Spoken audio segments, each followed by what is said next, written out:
Bonjour à vous tous. Une chose est sûre, on n'est pas prêt d'oublier cette année 2020. Alors avant de se retrouver fin janvier pour un tout premier numéro de 2021, on vous propose de vous détendre un peu avec ce best-of des meilleurs moments et rencontres de l'année de BTP Saturne. Bonne émission et surtout, très bonne année à vous tous.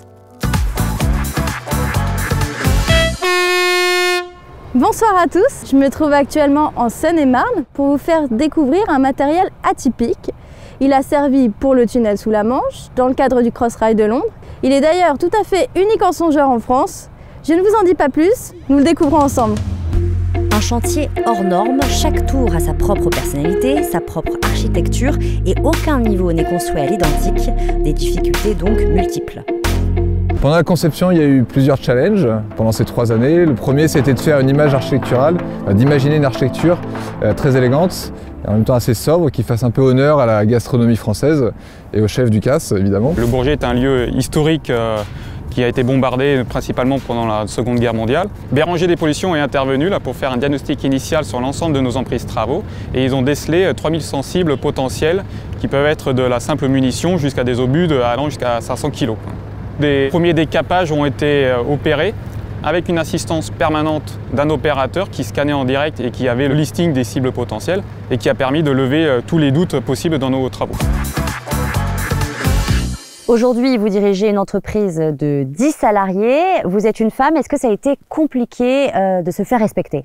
Un petit peu, notamment avec les salariés qui étaient plus anciens. Bon, jamais des choses très méchantes, mais jamais très polies non plus.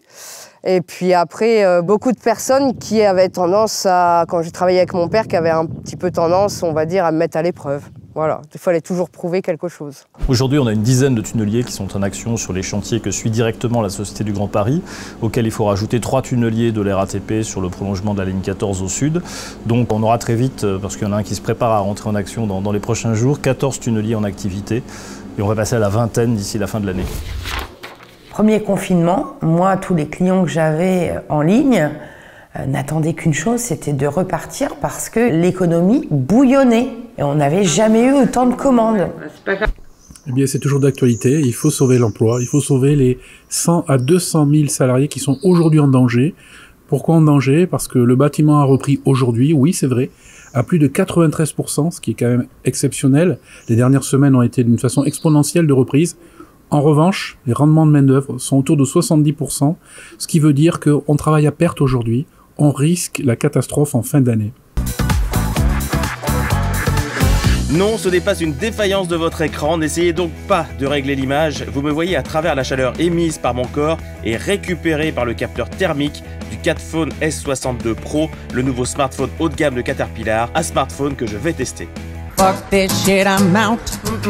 Mais plus simplement, la troisième, c'est de porter ce genre d'accessoire que j'ai sur moi, qui est sur mes épaules, qui court dans mon dos et qui me pousse tout au long de la journée à garder les épaules ouvertes pour avoir une bonne position du dos. Ce produit, il est fabriqué par Perco, c'est le Line Pro et c'est parti pour le test.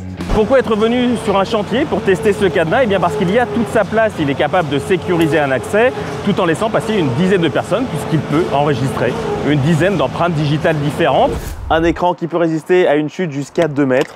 Il a une très bonne autonomie, des performances honnêtes, bref, pas mal d'atouts.